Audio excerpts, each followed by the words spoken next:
ఈ రీతిగా కూడుకొని ఉన్నారంట. ఎలా కూడుకున్నారు? అనేకులుగా 120 మంది, లేకపోతే ఇంక ప్లస్ శిష్యులు, వీళ్ళందరూ కూడా కూడుకొని ఉన్నారట. ఆ రీతిగా కూడుకొని ఉన్నప్పుడు బలమైనటువంటి గాలి వీచింది. వారు ఆత్మచేత నింపబడ్డారు. వారు భాషలలో మాట్లాడసాగిరి. అందరూ కూడా ఏంటి వీళ్ళు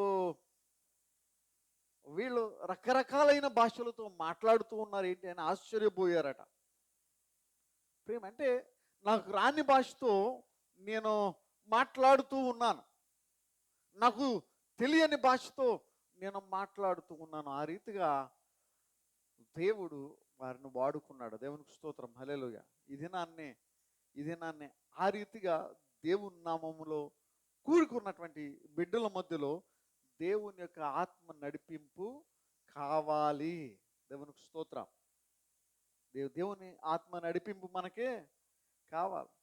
ఎక్కడైతే దేవుని నడిపింపు లేదో అక్కడ మనుషులైతే ఉండొచ్చు, ధనమైతే ఉండొచ్చు, కానీ అక్కడ దేవుడు లేకపోతే వారు దేవుని బిడ్డలు కాలేరు. కాబట్టి ఇదిగో శ్రమైన కష్టపడి దేవుని సన్నిధికి వచ్చాం. అవునా?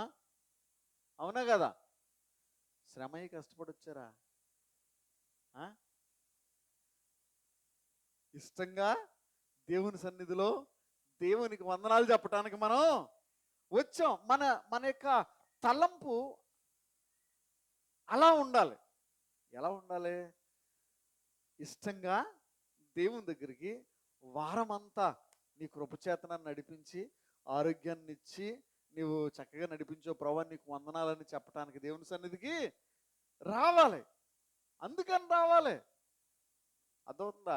అంతేగాని అందరూ వెళ్తున్నారు కదా, ఆదివారం వెళ్ళాలి కదా అని వెళ్ళటం కాదు. కృతజ్ఞత కలిగిన హృదయంతో దేవుని సన్నిధికి, అందుకని కృతజ్ఞతాస్తుతులు చెల్లించుచు ఆలయములోనికి ప్రవేశించుడి అందే. నువ్వు అలా కృతజ్ఞత లేకుండా రాకుండా వారం మధ్యలో సడన్గా ఏదో దెబ్బ తగిలిందనో, ఏదో ఈ పక్కన నొప్పి వచ్చిందనో, అమ్మో ప్రభువా అని అప్పుడు దేవుని వైపు చూడటం కాదు. నువ్వు ఎల్లప్పుడూ దేవుని వైపు చూసేటువంటి హృదయం నీకు కలిగి ఉండాలి. ఎవరన్నా ఉన్నాం అలాగా? ఏదైనా కంగారుగా, ఏదైనా ప్రమాదం అనిపించి అమ్మో ఏదో జరుగుతుంది నా శరీరంలో, ప్రభువా నన్ను రక్షించని అప్పటికప్పుడు ప్రార్థన చేసేటువంటి వారంగా ఉంటే ఫలితం ఉండదు. అర్థమవుతుందా? ఫలితం ఉండదు. మనం నిత్యము దేవుని కలిగి మనం ముందుకు కొనసాగేటువంటి వారంగా ఉండాలి. కాబట్టి ఈ యొక్క ఆదివారపు దినాన్ని జ్ఞాపకం పెట్టుకోండి. కృతజ్ఞతాస్తుతులు చెల్లిస్తూ దేవుని సన్నిధిలోనికి రావాలి. వారమంతా చక్కగా ధనం ఇచ్చాడు, పని ఇచ్చాడు దేవుడు, నీ బిడ్డలను కాపాడాడు, నీ ఉద్యోగాన్ని కాపాడాడు, నువ్వు తినటానికి 4 ఏళ్ళు నోట్లో వెళ్ళటానికి ఆహారం ఇచ్చాడు, ఏది కొదువు కాకుండా నడిపించాడు. నువ్వేం చేయాలంటే కృతజ్ఞత కలిగి ప్రభువా నీకు వందనాలు, నీకు వందనాలయ్యా అని కృతజ్ఞత కలిగిన హృదయం దేవుని సన్నిధికి రావాలి. అది కూడా కృతజ్ఞత కలిగి దేవుని సన్నిధికి రావటం అంటే నీ హృదయపూర్వకంగా నీవు దేవుని సన్నిధిలోనికి ప్రవేశించాలి, అడుగు పెట్టాలి. నా దేవునికి నేను వందనాలు చెల్లించు ఉన్నాను, దేవునికి కృతజ్ఞత స్తుతులు చెల్లిస్తూ ఉన్నాను, నా దేవుని సన్నిధిలో ఉండటానికి నేను వెళ్తున్నాను ఆశగా నువ్వు రావాలి, కానీ బలవంతంగా రావద్దు. అందుకనే ప్రభు చెప్పాడు, ఇందులో 2 కేటగిరీ ఉన్నారంట. ప్రభువా ప్రభు అనే ప్రతివాడు దేవుని రాజ్యమునకు చేరడు. అంటే చాలామంది ప్రభువా ప్రభు అంటారు, కానీ అందరూ దేవుని రాజ్యానికి చేరరు. ఎందుకంటే కొంతమంది ఏమో బలవంతంగా దేవుని దగ్గరికి వస్తున్నారు, కొంతమంది ఏమో కృతజ్ఞత కలిగిన హృదయంతో దేవుని దగ్గరికి వస్తూ ఉన్నారు. కొంతమంది ఏమో లోకాసుల కొరకు దేవుని దగ్గరికి వస్తున్నారు, కొంతమంది ఏమో ప్రభువా నీ రాజ్యంలో నన్ను జ్ఞాపకం చేసుకో అన్నట్టుగా దేవుని యొక్క రాజ్యం కొరకు కనిపెట్టుకున్నటువంటి వారు అనేకులు ఉన్నారు. దేవుడు స్వస్థపరుస్తాడు కాబట్టి దేవుని దగ్గరికి రావటం కాదు, దేవుడు మన ఆత్మలను రక్షిస్తాడు కాబట్టి దేవుని దగ్గరికి వచ్చేటువంటి హృదయాలు కలిగినటువంటి వారిని దేవుడు ఆశీర్వదిస్తాడు. లేకపోతే ఆయన డైలాగ్ గుర్తుంది కదా, ప్రభు డైలాగ్ ఏంటో తెలుసా? మీరెవరో నేను ఎరుగను. అబ్బాబ్బా ఎంత పవర్ఫుల్గా ఉందో. నువ్వెవరో నాకు తెలియదు, నేను ఎరగను. ఎంత భయంకరం అండి. ప్రభువు గనక నువ్వెవరో నాకు తెలియదంటే ఇక్కడ మనం సిగ్గుపడిపోవాలి. మీకు ఒక విషయం చెప్తాను. లోకంలో సిగ్గుపడేటువంటి వాళ్ళు ఇలా ఉంటారంట. ఎలాగంటే ఒకడు మోటార్ సైకిల్ మీద వెళ్తున్నారు ఇద్దరు స్నేహితులు వెళ్తుంటే ఇద్దరు వర్షం పడ్డదని జారిపోయి పడిపోయారట. ఏం పడిపోయారు? జారిపోయి పడిపోయారంట.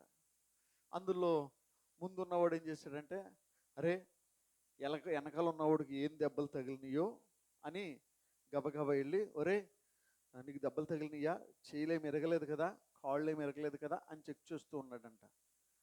వాడేమో గబగబా లెగిసి అటు ఇటు చూసి ఎవరో చూడలేదు అని సంతోషపడుతున్నాడంట. అక్కడి నుంచి గబగబా వెళ్ళిపోదాం అన్నాడంట. అర్థమవుతుందా?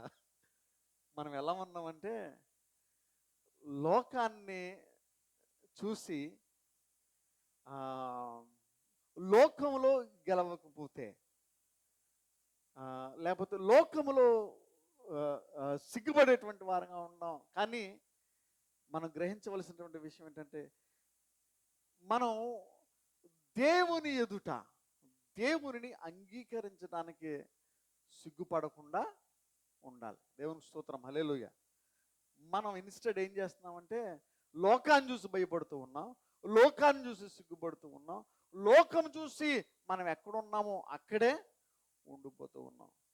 ప్రియమైనటువంటి వారు గమనించండి, మన జీవితాల్లో ఎన్ని ఒడిదొడుకులు వచ్చినా క్రైస్తవులము, దేవుని బిడ్డలమైనటువంటి మనము దేవుని సన్నిధి విషయంలో, ఆలయం విషయంలో, దేవునికి కృతజ్ఞతాస్తుతులు చెల్లించేటువంటి విషయంలో వాళ్ళు చెప్పినా ఏళ్ళు చెప్పినా, ఎవరో వద్దని చెప్పినా, ఏ పండగ నేను ఆపినా, ఎటువంటి ఏ ఉద్దేశము చేతనైనా నీవు ఆపబడవలసి వచ్చినా కూడా నీవు దేవుని విషయంలో, దేవుని మందిర విషయంలో, ఆలయ విషయంలో, దేవుని యొక్క సన్నిధిలో ప్రవేశించేటువంటి విషయంలో, దేవుని కృతజ్ఞతాస్తుతులు చెల్లించేటువంటి విషయంలో ఎట్టి పరిస్థితుల్లో వెనకడుగు వెయ్యకూడదు. అదవుతుందా? లోకం నుంచి లోకములోకి మనం ప్రవేశించకుండా పరలోకానికి ప్రవేశించేటువంటి వారంగా ఉండాలి. ప్రియమైనటువంటి వాళ్ళ యొక్క ప్రత్యేకమైనటువంటి సమయంలో మనం ఎక్కడున్నాం? లూకా సువార్త 12వ అధ్యాయంలోకి ఎంటర్ అయ్యాం కదా. 12వ అధ్యాయం ఈ యొక్క భాగం మనం చూద్దాం. దానికి ముందు చిన్న ప్రార్థన చేస్తాను. అందరూ కూడా నాతో పాటు ఏకీభవించండి, దేవుడు మనతో మాట్లాడాలని. సరేనా? ప్రార్థన. మహోన్నతుడా, నీకు స్తోత్రాలు. ఈ సమయంలో నీ పాద సన్నిధిని ఆశ్రయిస్తూ ఉన్నాం. వాక్యం ధ్యానిస్తూ ఉండగా నీ జ్ఞానము చేత నింపండి నాయనా. నీ మాటలు గ్రహించడానికి మా యొక్క ఆత్మీయ చెవులను మీరు తెరవండి, హృదయపు చెవులను మీరు తెరవండి. మేము ఈ ధనాన్ని వాక్యము చేత తృప్తిపరచబడాలి.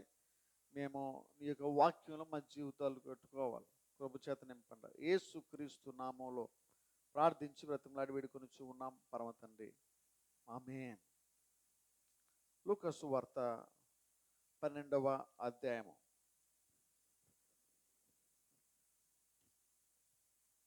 చదువుకుందామా? 11వ అధ్యాయం చివర వచ్చిన మనం మొన్న చదవటం మర్చిపోయాం. అదేంటంటే చూడండి, 53వ వచనము. ఆయన అక్కడ నుండి వెళ్ళినప్పుడు శాస్త్రులను పరిసయ్యులను ఆయన మీద వాళ్ళు ఏం చేస్తారంటే యేసు ప్రభు మీద పగబట్టారట. యేసు ప్రభు మీద పగబట్టం ఏంటి? ఏమండి, దేవుని మీద పగబట్టేటువంటి అంత రోళమా మనం? ఏమండి, దేవుని మీద పగబట్టేటువంటి అంత రోళమా? ఆకాశం వైపు చూసి నువ్వు ఉమ్మేవనుకో, అది ఎక్కడ పడుతుందట? మన పైనే పడుతుందట. దేవుణ్ణి మనం ప్రశ్నించేటువంటి వారంగా కానీ, దేవుని మీద నిందించేటువంటి వారంగా కానీ మనం ఉండకూడదు. అసలు తలంపులోనైనా ఆలోచనలైనా కూడా దేవునికి విరోధులుగా నువ్వు నిలబడకూడదు. ఆ మాటలు అర్థమవుతున్నాయి కదా. ఆ? కష్టమే వచ్చింది, నష్టమే కలిగింది, దేవుణ్ణి బ్రతిమలాడుకునేటువంటి వారంగా ఉండాలి, కానీ మనం ప్రశ్నించేటువంటి వారంగా ఉండకూడదు. ఈ ప్రశ్నలు వేసేటువంటి వారు ఏమైపోతారంటే, ఎంతగా దిగజారిపోతారంటే, దేవుణ్ణి తిట్టేదాకా కూడా వారు దిగజారిపోతూ ఉంటారు. అందుకనే మనం దేవుని వైపు నీవు నమ్మితే ఎలా నమ్మాలంటే, వెచ్చగా లేకపోతే చల్లగా కాదు, నువ్వెచ్చగా కాదు, నువ్వు ఎలా ఉండాలంట, వెచ్చగానైనా ఉండు, చల్లగానైనా. నువ్వెచ్చని జీవితం బహు ఘోరంది అంటే నీవు పూర్తిగా ప్రభువుని నమ్మితే నీవు దేవునిలో జీవించటానికి నువ్వు పూరుకొని ముందుకు నడిస్తే నడు, లేకపోతే నువ్వెచ్చని జీవితం అది చాలా ఘోరమైన జీవితం, వ్యర్థమైనటువంటి జీవితం. దేవుడు ఉన్నాడు, లోకము ఉంది, దేవుడు కావాలి, లోకాశ కావాలి అని నువ్వు నడిచేటువంటి వాడవుకుంటే దానివల్ల ఉపయోగం ఏమీ కూడా లేదు. కాబట్టి దేవుని పైన ద్వేషము కాదు, కానీ దేవుని అంటే మనకి ఆరాధించేటువంటి వారంగా, దేవుని మర్యాద కలిగినటువంటి వారంగా మనం జీవించాలి. రాజుగారిని ఒకవేళ మనం పేరు పెట్టి పిలిచామనుకో, రాజుగారు ఊరుకుంటాడా? ఊరుకోడు. రాజుగారిని ఇష్టానుసారంగా మాట్లాడితే కుదురుతుందా అంటే కుదరదు. అలాగా నీవు దేవుని ఎదుట ఎప్పుడు కూడా భయము భక్తి కలిగి జీవించాలి. నువ్వు చాలాసార్లు మనం ప్రార్థన చేసినప్పుడు లేకపోతే మనం మర్యాదగా ప్రార్థన చేయాలి. జాగ్రత్తగా వినాలి. ప్రార్థన చేసినప్పుడు మనం మర్యాదగా ప్రార్థన చేయాలి. నీవు దేవునికి ఇచ్చినప్పుడు మర్యాదగా దేవునికి ఇవ్వాలి. మర్యాదగా, ఈ మాటను జ్ఞాపకం చేసుకోండి, మర్యాదగా దేవునికి ఇవ్వాలి, మర్యాదగా ప్రార్థన చేయాలి. ఇవ్వాల్సినటువంటి దేవునికి ఇవ్వాల్సినటువంటి ప్రాముఖ్యత విషయంలో చాలా మర్యాదగా ప్రాముఖ్యతను ఇవ్వాలి. చాలాసార్లు దేవుని యొక్క ప్రాముఖ్యత అంట దొంగలించబడుతూ ఉందట. దేవునికి ఇవ్వాల్సినటువంటి మర్యాద ఏమవుతుందంటే డైవర్ట్ అవుతూ ఉంది. అందుకనే దేవుని కోపం.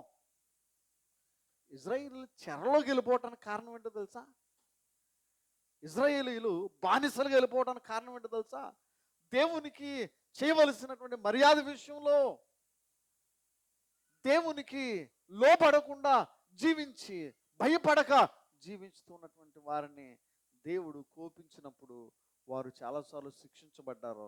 చివరికి బానిసలుగా వెళ్ళినటువంటి స్థితి వారు చవి చూశారు. ఆ మాటలు అర్థమవుతున్నాయా? అందుకనే దయచేసి గమనించండి, దేవుని విషయంలో, మందిర విషయంలో అశ్రద్ధ చెయ్యొద్దు, ఆలస్యం చెయ్యొద్దు. దేవునికి ఇష్టం ఉండదు. దేవునికి ఇష్టం అనుకుంటున్నారా? దేవునికి ఇష్టం అనుకుంటున్నారా? ఏమంటే ఏ పనైనా నీకు ఉండొచ్చు కాక, కానీ దేవుని విషయంలో నీవు మర్యాద లేకుండా ప్రవర్తిస్తే దాని పర్యవసానం నువ్వు ఖచ్చితంగా అనుభవిస్తావు. ఏమండి? అందుకనే దేవునికి ప్రార్థించే విషయంలో, దేవునికి ఇచ్చేటువంటి విషయంలో, దేవుని కొరకు నీ హృదయాన్ని ఉంచేటువంటి విషయంలో నీవు ఏం కలిగి ఉండాలంటే నిశ్చయత కలిగి ఉండాలి. నువ్వేం కలిగి ఉండాలంటే మర్యాదను నీవు కలిగి ఉండాలి. కొన్నిసార్లు రాత్రులు ప్రార్థన చేసుకుంటూ ఉంటాను. నేను మధ్యలో ప్రార్థన చేసుకుంటూ ఉన్నప్పుడు అప్పటికే అటు ఇటు తిరిగి వచ్చి పడుకుని ప్రార్థన చేసుకునేటప్పుడు ఒక ఆలోచన వస్తుంది. అదేంటంటే, అరే ఏంటి పడుకుని ప్రార్థన చేస్తున్నాను, మోకాళ్ళు వేసి ఎందుకు ప్రార్థన చేయకూడదు అమ్మో అనేసి వెంటనే ఏం చేయాలా?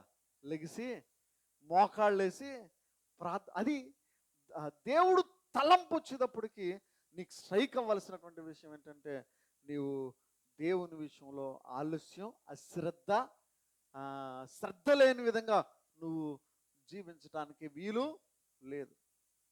అందుకనే శ్రద్ధ కలిగినటువంటి వారు, దేవుని ప్రేమించేటువంటి వారు, దేవుని ఇలా మర్యాద కలిగినటువంటి వారు, భయము భక్తి కలిగినటువంటి వారి మొరలు దేవుడు ఆలకించేటువంటి వాడుగా ఉన్నాడు. హల్లెలూయా. ఏమండి? ఇక్కడంట ఈ యొక్క పరిసయ్యులు ఏం చేస్తూ ఉన్నారు తెలుసా? యేసు ప్రభు మీద పగబట్టారు. ప్రియమైనటువంటి వారా, పగబడితే ఏమొస్తుంది చెప్పండి? పగబడితే ఏమొస్తుంది? ఏమైనా వస్తుందా? నీ కక్ష తీరుతుంది కదా. పగ ఉందా ఎవరి మీదైనా, ఎవరికైనా? అమ్మ ఒకసారి ఆలోచించేదా, ఎవరికైనా ఎవరి మీదైనా పగ ఉందా? దేవుడట ఏబేలు యొక్క అర్పణను అంగీకరించాడట. ఏబేలు యొక్క అర్పణను అంగీకరిస్తే కయ్యేను అర్పణ అంగీకరించలేదు. వెంటనే ఏమొచ్చిందో తెలుసా? కోపం వచ్చింది కయ్యానికి. కోపం వస్తే ఏం చేశాడంటే పగబట్టేశాడు. పగబట్టేసి వెంటనే ఏం చేశాడంటే ఆ యొక్క ఆదికాండం 4వ అధ్యాయము 4వ వచనాన్ని చూద్దాం. ఈ కోపం వల్ల ఏమొస్తుంది? పగ వస్తుంది. అర్థమవుతుందా? ఈ పగబట్టేటువంటి వారి జీవితాలు ఏ రీతిగా ఉంటాయంటే, అతడట ఏం చేశాడు చూద్దాం. ఆదికాండం 4వ అధ్యాయము 4వ వచనం నుంచి చదవమ్మా.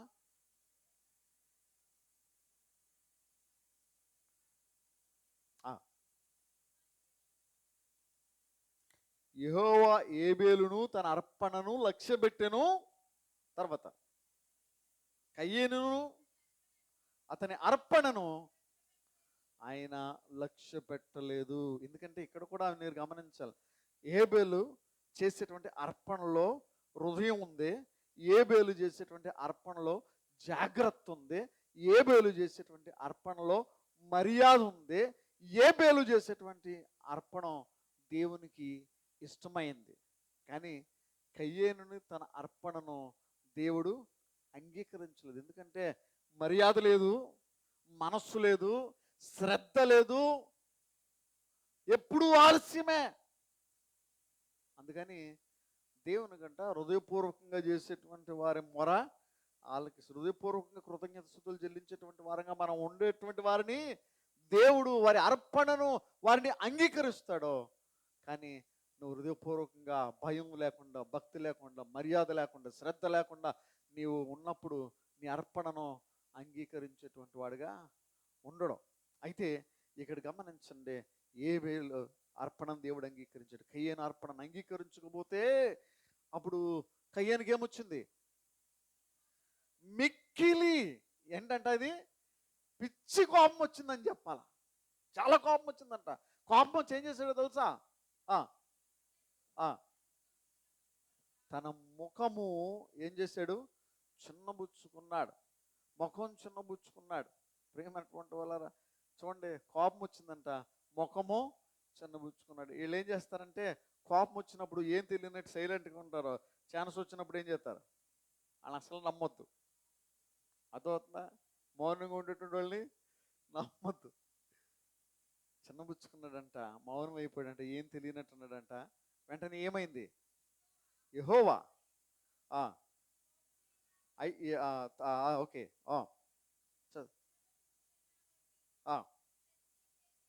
నీవు సత్క్రియ చేసిన ఎడలా తలనెత్తుకోవా? ఏమండి, నువ్వు మర్యాదగా నువ్వు ప్రవర్తిస్తే ఘనమైన కార్యాలు నీ పట్ల దేవుడు చేసేటువంటి వాడు కదా.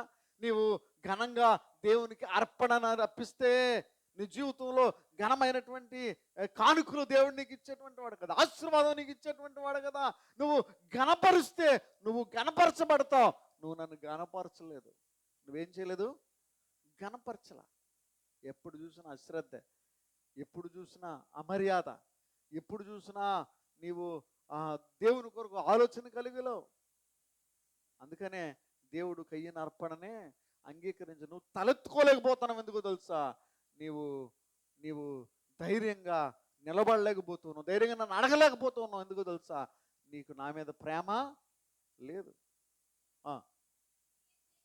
సత్క్రియ చేయని ఎడలా వాకిట నువ్వు సత్క్రియ చేయకపోతే నీ వాకిట ఏముంటుందంట? పాపము పొంచిండును. తర్వాత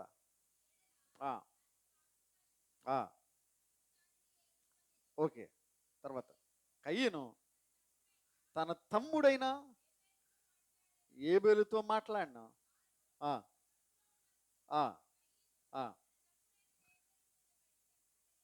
తన తమ్ముడైన ఏబేలు మీద పడి చెప్పాను. ఈ కోపము, ఈ పగ ఏం చేసిందంటే ఏబేలును ప్రేరేపించింది. మా యొక్క తమ్ముడికి నాకు మధ్యలో దేవుడు ఉన్నాడు అనేటువంటి విషయం కూడా తను గ్రహించకుండా కేర్లెస్గా తను జవాబుదారి అనేటువంటి విషయాన్ని కూడా మర్చిపోయి ఏం చేశాడంటే తమ్ముడి మీద పడి చంపేశాడు. అమ్మ, దేవుడు చూస్తున్నాడా లేదా? దేవుడు నీ కోపం వచ్చినప్పుడు దేవుడు చూస్తాడు. దేవుడు చూస్తాడు. నువ్వు జనాలు అసహించుకున్నప్పుడు దేవుడు ఖచ్చితంగా చూస్తాడు. నీవు ఎదుటివారిని నీవు ఏ రీతిగానైనా హాని చేయాలనుకున్నప్పుడు దేవునికి తెలీదా? తెలుసు ప్రియమైనటువంటి వారు. దానివల్ల ఏమైందో తెలుసా? ఆ యొక్క కయ్యను తనకున్నటువంటి పగ వల్ల, తనకున్నటువంటి కోపం వల్ల పోగొట్టుకున్నాయేంటో తెలుసా? అమ్మ, కోపాలు ఉన్నాయా? కోపాలు అంటే చాలా పోగొట్టుకుంటాం. ఆరోగ్యం పోగొట్టుకుంటాం. ముందు ఏం పోగొట్టుకుంటాం? ఆడెవడో కోపం వచ్చి బీపీకి అరిసేస్తున్నాడంట, సడన్గా కింద పోయాడంట. హాస్పిటల్కి వెళ్తే 30,000 బిల్లు వేశారు. ఏం పోయింది? ఐబీపీ వచ్చేసింది అని బిల్లు వేశారు. ఇంకోటికి ఎవడికి కోపం వచ్చి ఏమొచ్చింది? స్ట్రోక్ వచ్చిందంట. ఇంకొకటికి కోపం వచ్చింది, హార్ట్ అటాక్ వచ్చింది. ఏంటి నష్టాలు ఉన్నాయా లేవా? నీ పగ నిన్ను నష్టపరుస్తుంది. నీ కోపం నిన్ను నష్టపరుస్తుంది. ఏమండి, ఆ యొక్క భూమి అంతటా ఒకే ఒక అందమైన దేవుడు ప్రేమించేటువంటి తమ్ముడైన ఏబేల్ని కోల్పోయాడు కయ్యను తన తమ్ముడైనటువంటి ఏబేల్ని కోల్పోయాడు. ప్రియమైనటువంటి వాళ్ళ, ఎంత ప్రేమగా ఉండవలసినటువంటి ఆ అన్నదమ్ముల మధ్యలో ఆ కోపము, ఆ పగ ఏం చేసిందంటే మరణాన్ని తీసుకొని వచ్చింది. తమ్ముడు చనిపోయాడు. ప్రియమైనటువంటి వాళ్ళ, వెంటనే అక్కడి నుంచి పారిపోయాడు. కానీ దేవుడు అంటూ ఉన్నాడు, నేను నీ తమ్ముని యొక్క రక్తము స్వరము నాకు మొరపెడుతూ ఉంది. ఏమంటే ఇప్పుడు ఏం కోల్పోయాడంటే తన నెమ్మదిని కోల్పోయాడు. అరే, చంపకుండా ఉంటుంటే బాగుండు, ఇప్పుడు చంపేసిన తర్వాత ఏమవుతుంది? అరే ఎందుకు చంపాను? అయ్యి బాబోయ్, చేయకూడని నేరం నేను చేశాను అని తర్వాత నువ్వు గుంజుకున్నా లాభం లేదు. అమ్మ, అర్థమవుతుంది? నీ పగలో, నీ కోపంలో నీవు క్షణిక ఆవేశం అంటారు, అక్కడ నువ్వేం చేస్తావో నీకు తెలియదు. ఆ రీతిగా చేసేటువంటి తత్వం ఉంటే గుర్తుపెట్టుకో, దేవుని కొరకు కనిపెట్టడం నేర్చుకో, దేవుని యొక్క సహాయాన్ని అడగటం నేర్చుకో. ప్రభువా, ఈ సమయంలో నాకు నెమ్మది దయచేయి అని అడగటం నేర్చుకో. ఆ యొక్క సమయం దాటిన తర్వాతే నువ్వు ఏదైనా నిర్ణయం తీసుకోవాలి. కానీ క్షణికావేశంలో నువ్వు ఏది పడితే అది చేయటానికి వీల్లేదు. ఇప్పుడు తన యొక్క ఆ యొక్క నెమ్మదంతా కోల్పోయాడంట. ప్రభు అక్కడ వాక్యం అని సెలవిస్తూ ఉందంటే, ఆ కయ్యన్ని ఈ దేవుడు ఏం చేశాడు తెలుసా? తన ఇచ్చినటువంటి ఆ ప్రదేశం నుంచి తోలివేశాడట. ఏం చేశాడు? తోలేశాడు. తనకున్నటువంటి తన పగ దేవుని యొక్క సముఖంలో నుంచి ఏం చేయబడ్డాడో? తోలివేయబడ్డాడు. గమనించండి ప్రియమైనటువంటి వాళ్ళు, వాట్ ఎవర్ యూ డూ, నేను కోపం చేసేసి పగబట్టేసి నేను చర్చికి వెళ్ళిపోతాను అని అనుకుంటే దేవుడు ఆ రీతిగా కానివ్వడు. అర్థమవుతుందా? నేను ఇంట్లో ఏదైనా చేసేసి నేను మందిరానికి వెళ్ళి నేనేదో ప్రాయశ్చిత్తం చేసేసుకుంటాను అంటే అలాగా చెల్లుతుందా అమ్మా? చెల్లుతుందా? అలాగా చెల్లదు. మొన్న వాక్యంలో చూస్తాం, దేవుడంట న్యాయము తీర్చేవాడంట, సత్యాన్ని అనుసరించేవాడంట. దేవుడు ఏమనుసరించేవాడు? సత్యాన్ని అనుసరించేవాడు. నువ్వేదో మందిరానికి వచ్చి నువ్వు సమాధాన పడకుండా ప్రభువా అని నువ్వు ప్రార్థన చేసినంత మాత్రాన దేవుడు నిన్ను అంగీకరించడు. కాబట్టి తన యొక్క సమస్తాన్ని కోల్పోయాడు. అన్నిటికంటే ఆ యొక్క దేవుడు దేశదిమ్మరిగా అతని పైన ముద్ర వేశాడంట. కాబట్టి ప్రేమైనటువంటి వాళ్ళ, ఈ యొక్క పరిసయ్యులు పగబట్టారు. అటువంటి పగ లేకపోతే అటువంటి కోపం నిన్ను నాశనం చేస్తుంది, కానీ నీకు మేలేది కూడా చేయదు. కాబట్టి సమాధానంగా దేవుని యొక్క బిడ్డలుగా మనం జీవిస్తే మనం ఆ యొక్క ఉద్రేకం నుంచి, దేవుని యొక్క శిక్ష నుంచి మనం తప్పించుకుంటాం. అర్థమవుతుందా? ప్రియమైనటువంటి వాళ్ళరా, ఆ రీతిగా వారు ఉంటూ ఉన్నారు. చాలాసార్లు మనం కూడా పగబట్టి ఇతరులు బాధపడవచ్చు, లేకపోతే ఇతరులు మనల్ని పగబట్టి మనం బాధపడి ఉండొచ్చు, వారు పెట్టినటువంటి శ్రమలను బట్టి. నా మాటలు అర్థమవుతున్నాయా? మనల్ని బట్టి అయినా ఇతరులు బాధపడవచ్చు, ఇతరులను బట్టి అయినా మనం బాధపడి ఉండొచ్చు. ఇక్కడ కామన్ థింగ్ ఏంటంటే, మన కన్నీరు ఉంది చూసావా? నువ్వు ఏడ్చేటువంటి కన్నీరు, అయ్యో ఆమె ఇంత శ్రమ పెడుతుంది, ఆమె ఇన్ని మాటలు ఉంది, ఇతడు నన్ను ఇంతగా దూషించాడు, ఏమీ చేయలేకపోయానే అని ఏడుస్తూ ఉన్నటువంటి సమయాలు ఉన్నాయి తెలుసా? ఉన్నాయా నీకు? ఆ? ఆమె ఎప్పుడు బాధిస్తూ ఉందండి, నన్ను ఎప్పుడు, నేను ఎప్పుడు చచ్చిపోతానని చూస్తూ ఉంది, నన్ను ఎప్పుడు హింసిస్తూ ఉంది. దావీదికి చాలాసార్లు అటువంటి శ్రమ కలిగిందండి, చచ్చిపోవాలనిపించిందంట దావీదికి. ఇతరులు తన మీద పడి ఏడుస్తూ ఉంటుంటే దావీదు దేవునికి మొరబెట్టేటుంటాడు, ప్రభువా ప్రభు వాళ్ళని చంపు చూస్తున్నారయ్యా, వాళ్ళు నన్ను అవమానించారయ్యా, వాళ్ళు నన్ను దిక్కులేని వాడుగా చూస్తూ ఉన్నారయ్యా, నన్ను అణగదొక్కాలని చూస్తూ ఉన్నారయ్యా అని దావీదు ఏడుస్తూ ఉన్నాడంట. అప్పుడు దావీదు దేవుడు మాట్లాడుతూ ఉన్నాడు. ఏమన్నా తెలుసా? ఏమని మాట్లాడుతున్నాడు తెలుసా? నీ కన్నీరు నా కవలలో దాచి ఉంచాడట. అదవుతుందా? ఆ యొక్క వచ్చిన చూద్దామా? 56వ దావీదు కీర్తన 56వ దావీదు కీర్తన 8వ వచనం నుంచి చూద్దాం. నా కన్నీళ్లు నీ బుడ్డిలో నుంచబడి ఉన్నవి, అవి నీ కవలలో, అంటే నువ్వు కార్చే, నువ్వు బాధించబడి, నువ్వు దుఃఖించబడి, లేకపోతే నువ్వు బాధ పెట్టినప్పుడు నీ ఎదుటివాడు, నీ ఇంటి ఎదుటివాడు, నీ యొక్క పక్కింటోడు, లేకపోతే నీ యొక్క నైబర్ ఎవరైనా, పొరుగువాడు ఎవడైనా కావచ్చు, నువ్వు బాధ పెట్టినప్పుడు వాడి నిన్ను బట్టి కార్చినటువంటి కన్నీరు కానీ, లేకపోతే ఎదుటివారు నిన్ను ఏడిపించినప్పుడు నీవు కార్చినటువంటి కన్నీరు కానీ, ఈ ప్రతి కన్నీటి బొట్టుకినంట దేవుడు లెక్క రాస్తాడట. ఏం రాస్తాడా? లెక్క రాస్తాడు. అదవుతుందా? ప్రతి కన్నీటి బొట్టుకి లెక్క ఉంది తెలుసా? నిన్ను బట్టి ఒకడు ఏడుస్తాడేమో ఆలోచన చేసుకో. ఎందుకంటే ఆ లెక్క ఎక్కడుందో తెలుసా? ఆయన బుడ్డిలో ఉంచుకున్నాడంట, ఆయన కవలలో రాసుకున్నాడు, అంటే పుస్తకంలో రాసుకున్నాడు. అంటే దేవుని పుస్తకం రాయబడింది ఎప్పుడైనా చెరుగుతుందా? చెరగదు. అంటే దాని అర్థం ఏంటి? నీవు చేసినటువంటి ఆ కార్యమును బట్టి కానీ, ఎదుటివారు నీకు చేసినటువంటి ఆ యొక్క నీచమైనటువంటి కార్యాన్ని బట్టి కానీ దానికి లెక్క ఉంది అనేటువంటి విషయాన్ని నీవు మర్చిపోకూడదు. అందుకనే ఎదుటివారిని దుఃఖపెట్టినప్పుడు గుర్తుపెట్టుకో, అన్యాయంగా ఒకళ్ళు దుఃఖపెడుతూ ఉన్నావేమో, లేకపోతే కావాలని శాడిజంగా బాధిస్తూ ఉన్నావేమో, ప్రతి కన్నీటి బొట్టుకి కూడా ఏముంది? లెక్క ఉంది. దేవుడు ఈ కౌంట్స్ ఎవ్రీథింగ్. నువ్వు ఫలానా టైంలో నువ్వు కార్చేవు చూసావా, నీ యొక్క కన్నీరు, పలానా ఓడు నేను దూషించినప్పుడు, పలానా ఇంట్లో కలిగినటువంటి ఈ యొక్క పని, పలానా కుటుంబంలో, అదవుతుందా? అది ఎవరైనా కావచ్చు, అత్తగారు కావచ్చు, భర్త కావచ్చు, కొడుకు కావచ్చు, లేకపోతే కోళ్ళ కావచ్చు, వారు ప్రవర్తించేటువంటి ప్రతి తీరు, వారు చేసినటువంటి ప్రతి పనిని బట్టి ఎదుటి వారు బాధించబడినప్పుడు వారి కన్నీరు కంట ఒక లెక్క ఉంది. ఆ లెక్క దేవుడు తేల్చేటువంటి వాడుగా ఉన్నాడు. హల్లెలూయా. అందుకని ఈ పగబెట్టేటువంటి విషయంలో, లేకపోతే బాధ పెట్టేటువంటి విషయంలో మనం చాలా జాగ్రత్తగా ఉండాలి. అమ్మ, నా మాటలు అర్థమవుతున్నాయి కదా? ఏమైనా నేర్చుకుందాం ఇదేనా? ఒకవేళ నీ యొక్క ప్రవర్తన ఆ రీతిగా ఉండేదైతే మనసులో పెట్టుకో, నిన్ను బట్టి ఎవరు కూడా తృణీకరించబడకుండా చూసుకోవాలి. అర్థమవుతుందా? కాబట్టి మన జీవితం నిన్ను బట్టి దేవుని దగ్గరికి రావాలి, కానీ చిచ్చి ఈమా అని నిన్ను బట్టి అసహించుకునేదిగా ఎవరు కూడా ఉండకూడదు.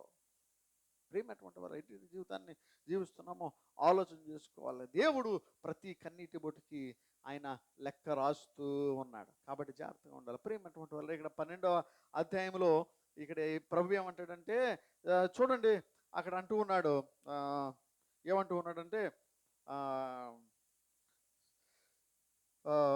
ఓకే, అంతలో 12వ వచనం నుంచి మొదలు పెట్టేద్దాం. అంతలో ఒకరినొకడు తొక్కుకొనున్నట్లు వేల కొలది జనులు కూడినప్పుడు ఆయన తన శిష్యుల ఎదుట ఇట్లని చెప్పసాగాను. అర్థమవుతుందా? ఆ శిష్యులతో అంటే మొట్టమొదటిగా ఇలాగా చెప్పసాగాడంటే అదేంటంటే పరిసయ్యుల వేషధారణ గురించి మాట్లాడుతూ ఉన్నాడు. ఏంటంటే ఇది పరిసయ్యుల వేషధారణ. ఈ పరిసయ్యులు ఎవరు? దేవుని బిడ్డలు. వీళ్ళెవరో దేవుని బిడ్డలు అని పిలువబడుతున్నటువంటి వారు. కానీ దేవుడు వాళ్ళకి ఇచ్చినటువంటి టైటిల్ ఏంటంటే వేషధారులు. ఎవరిస్తున్నారో? స్వయంగా యేసయ్య దేవుడే అన్నాడు వేషధారులు అంటూ ఉన్నాడు. కానీ వాళ్ళ స్టేట్మెంట్ ఏంటంటే మా అంత నీతిమంతులు లేరు, మా అంత నీతిమంతులు లేరు అని వాళ్ళు అంటున్నారు. కానీ ప్రభు డైరెక్ట్గా చెప్తున్నాడు వాళ్ళు వేషధారులు. వాళ్ళు చెప్పిన పని ఎప్పుడు కూడా చేయరు. వాళ్ళు ఏదైతే చేయకూడదో అని ఉంటుందో వాక్యంలో అదే చేస్తూ ఉంటారు. అది న్యాయము అని చెప్తూ ఉంటారు. అర్థమవుతుందా? అది ఏమని చెప్తారంట? న్యాయము అని చెప్తూ ఉంటారు. ప్రేమటువంటి వాళ్ళారా, మన జీవితాల్లో అటువంటి వారు చాలామంది కనబడతారో, కానీ మనం అటువంటి వారంగా ఉండకుండా చూసుకోవాలి. మన అటువంటి వారంగా కాకూడదు. క్రైస్తవులంట, విశ్వాసులంట ఎలా ఉండాలో తెలుసా? ఎలా ఉండాలో తెలుసా? నీ మాట అవునంటే అవును, కాదంటే కాదు అన్నట్టుగా ఉండాలట. అది కష్టమైన నష్టమైన ఒక మాట నీవు అన్నావంటే ఆ మాట మీద నిలబడేటువంటి వాడవగా మనం ఉండాలి. గుర్తుపెట్టుకోండి, గుర్తుపెట్టుకోండి. నీ మాట మారే మాటగా ఉండకూడదు. అది మోసపు మాటగా మిగిలిపోతుందేమో. ఒకవేళ నీ మాటను బట్టి ఒకడు నష్టపోతాడేమో. ప్రభు గనక నీకు రక్షణ ఇస్తాను అని రక్షణ ఇవ్వకపోతే మనం ఏమైపోదాం? నశించిపోదాం. నీ మాట అవునంటే అవును, కాదంటే కాదు. ఒకడికి అప్పుకు వచ్చాడు, నువ్వు అప్పుకి ఏం చెప్తున్నావంటే నేను చూస్తానులే ఒక వారం రోజుల తర్వాత రా అని అన్నావు అనుకో. పాపమాడు ఏం పెట్టుకుంటాడో నీ మీద ఎసరెట్టుకుని వాడు వెయిట్ చేసి ఆశగా, అమ్మో రేపు పొద్దున్న రమ్మన్నారు అయ్యి బాబు అయ్యగారు ఖచ్చితంగా మనకి ఇస్తారు, అమ్మో ఆయన నీతివంతుడు, అమ్మో ఆయన దానకరుణుడు, అమ్మో ఆయన రకరకాల టైటిల్ ఇచ్చేసి పొద్దున్న చక్కగా స్నానం చేసి రెడీ అయిపోయి వచ్చిన వెంటనే మళ్ళీ ఈడంటాడో ఏమంటాడో తెలుసా? ఇప్పుడే ఇచ్చేసాను, ఇప్పుడే అయిపోయినాయి, మరలా వచ్చే వారం రా అంటాడు. ఈ రీతిగా వాడిని ఆశ పెడుతూ చివరికి నా దగ్గర లేవు అంటాడు. లేకపోతే నీ తలరాత ఇంతే రాసి పెట్టుంది, నా దగ్గర ఏమీ కూడా లేవంటాడు. ప్రేమటువంటి వాళ్ళు గమనించండి. నీ క్రైస్తవ యొక్క జీవితం ఎలా ఉండాలంటే, నీవు ఒక్కసారి మందిరానికి వెళ్తానికి నిశ్చయించుకున్న తర్వాత 600 అయినా 100 అయినా నీవు దాన్ని విడుచుట విడవకూడదు. ఎట్టి పరిస్థితుల్లో నీవు విడవకూడదు. ఒక్కసారి మాట నిర్ణయం తీసుకున్న తర్వాత నీవు దేవుని విడిచిపెట్టేటువంటి స్వభావాన్ని నీవు నీ మనసులో ఉంచుకోకూడదు. దయచేసి గమనించు. నీ యొక్క సహోదరులు, నీ తోటివారు, నీ పక్కన ఉన్నటువంటి వారు ఎవరితోటైనా నీవు క్రైస్తవునిగా ఒక మాట మాట్లాడితే నువ్వు దానికి కట్టుబడి ఉండేటువంటి వాడవుగా ఉండాలి. నీ జీవితం ఎలా ఉందో ఆలోచన చేసుకో. పగలో ప్రతీకారాలు నీ జీవితాన్ని నాశనం చేస్తాయి, కానీ వాటి వల్ల లాభమేమీ కూడా లేదు. అందుకని నువ్వు పరిసయ్యుడి యొక్క స్వభావం కాక సుంకరి స్వభావం, లేకపోతే దేవునికి అర్పణగా నీ జీవితాన్ని అర్పించుకునేటువంటి స్వభావం నీ స్వభావం అయి ఉండాలి. అందుకనే భక్తుడు ఈ రీతిగా అంటాడు, సజీవ యాగంగా. ఎలాగంట? ఉన్నపాటుగా సజీవ యాగంగా నా శరీరమును నేను సమర్పించుకుంటా. అంటే ఇక సమస్తము కూడా సమర్పించుకుంటున్నానని సెలవిస్తూ ఉంటాడు. ప్రేమటువంటి మన జీవితాలు ఎలా ఉన్నాయో ఆలోచన చేసుకోవాలి. వాళ్ళంట పరిసయ్యులు ఏమి చెయ్యాలనుకుంటారో అది చెయ్యరంట, ఏది చేయకూడదని చెప్తారో దాన్ని చేయటానికి చూస్తారంట. అందుకని ఇక్కడ ప్రభు అన్నాడు, అటువంటి ఏ రొట్టె అంటది? ఆ యొక్క మాట మీరు గమనించారా? అక్కడ పరిసయ్యుల వేషధారణ అను పులిసిన పిండిని గురించి జాగ్రత్త పడుడి. ఈ పులిసిన పిండి ఏంటి? మధ్యలో యేసు ప్రభు బాగానే ఉన్నాడు, అక్కడ శిష్యులు బాగానే ఉన్నారు. ఇక్కడ పిండి ఎందుకు వచ్చింది? ఏమండి, పిండి ఎందుకు వచ్చింది ఇక్కడ? వంటలు చేసుకున్న వాళ్ళకి బాగా తెలుస్తుంది. పిండి ఎందుకు వచ్చింది ఇక్కడ? ఎప్పుడైనా ఆలోచన చేశారా? పిండి అంట ఈ బేకరీస్లో వాళ్ళు వండేటప్పుడు, వాళ్ళు ఒక రొట్టెని చేసేటప్పుడు బాగా పొంగాలి అని ఉన్న పిండికి కొన్ని జత చేస్తారట. ఏం చేస్తారో కొన్ని జత చేస్తారు. ఈస్ట్ అని ఉంటుంది. ఈస్ట్ అనేది అందులో వేసినప్పుడు మాది ఇంతే నువ్వు పెడతావు, కానీ అది రొట్టె ఎంత అవుతుంది? అర్థమవుతుందా? నేను చెప్పింది అర్థమవుతుందా? నువ్వు పెట్టేటువంటి పిండి ఇంతే, కానీ అదేమవుతుంది? పొంగి ఎంత అవుతుంది? నా మాటలు అర్థమవుతున్నాయా? అది ఇక్కడ ఇక్కడ మాట్లాడేటువంటి విషయం. అక్కడ అంటున్నాడు, ఇక్కడంట ఏం పిండి అంట? లీవెండ్ బ్రెడ్ అండ్ అన్లీవెండ్ బ్రెడ్. పులిసిన పిండిది. ఇదేం పిండి? పులిసినటువంటి పిండి. ప్రియమైనటువంటి వల్లరా, మనం ఒకసారి ఆలోచన చేద్దాం.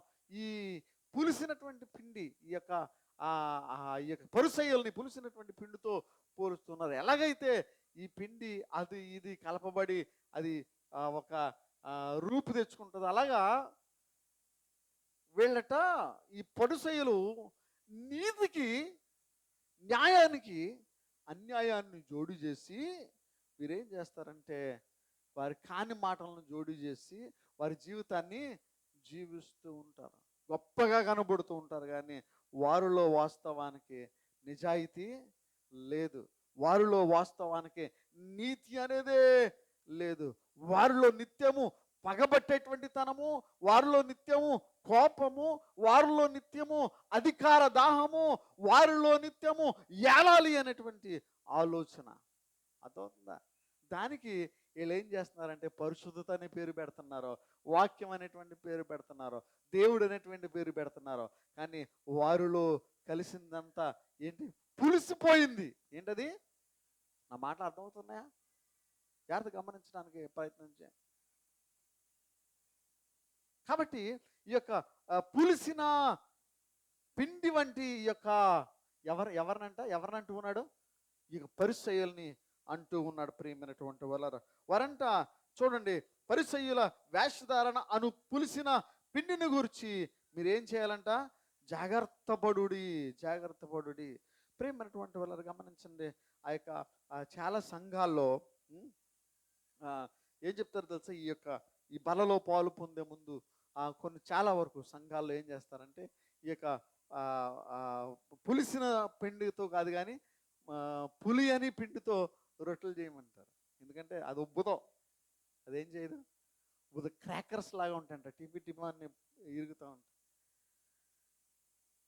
ఎందుకంటే ఆ పులిసినటువంటి పిండేమో పాపానికి, లేకపోతే అపవిత్రతకు, లేకపోతే దేవునికి విరోధంగా అది సాదృశ్యంగా ఉందట, అపవిత్రతకి, పాపానికి. కానీ పులి అని రొట్టె ఉండదు చూసావా? ఈ పులి అనే రొట్టె నీతికి, పరిశుద్ధతకి, ప్యూరిటీకి అది సాదృశ్యంగా ఉందట. అందుకని పులి అని రొట్టె చేయమంటారు ఈ యొక్క బలలో పాలు పొందము. అయితే ప్రియమైనటువంటి ఈ విషయాన్ని గమనించండి. వీరంతా పులిసిన వారుగా ఉన్నారట. ఎలా ఉన్నారు చెప్పండి? మీరు కన్ఫ్యూజ్ ఏం అవ్వట్లేదు కదా? వీరు ఎలా ఉన్నారు? పులిసినటువంటి వారుగా ఉన్నారు. వారు పరిసయ్యులు తెల్లటి బట్టలు వేసుకుని కనబడుతున్నారు, కానీ వారి హృదయం అంతా నలిపే. అందుకని ప్రభు ఏమన్నాడంటే, మీరు తెరచిన సమాధులు అంటూ ఉన్నాడు. మీరేంటంట?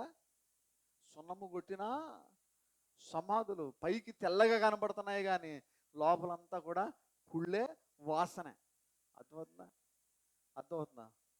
ప్రియమైనటువంటి వలన మన జీవితాలు ఎలా ఉన్నాయో ఆలోచన చేసుకోవాలి. ఇటు జీవితాలని వారు జీవిస్తున్నారు. అందుకని ప్రభు అన్నాడు, జాగ్రత్త పడుడి. అటువంటి వాళ్ళతోటంట అనెసెసరీగా మనం ఆర్గ్యూ చేయకూడదంట. ఏం చేయకూడదు? ఆర్గ్యూ చేయకూడదు అటువంటి వాళ్ళతో. ఉన్నారు ఎవరైనా అటువంటి వాళ్ళు ఉంటే, అటువంటి వాళ్ళు కనబడితే ఆర్గ్యూ చేయొద్దు.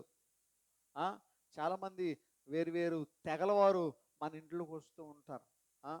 వారు ఏం చేస్తారంటే మనల్ని మార్చడం కోసం, మనల్ని కూడా నాశనం చేయడం కోసం, యేసు ప్రభు నుంచి దూరం చేయడం కోసం అనేక విధాలైనటువంటి సబ్జెక్ట్స్తో, లేకపోతే చాలా రకరకాలైన కొత్త టీచింగ్స్తో, రాంగ్ డాక్ట్రిన్స్తో వారు వచ్చి నిన్ను పులిసేటువంటి పిండిగా తయారు చేయడానికి ట్రై చేస్తారు. ప్రియమైనటువంటి అయితే గమనించండి, నీవు ఎప్పుడు కూడా అటువంటి విషయంలో జాగ్రత్త పడాలట.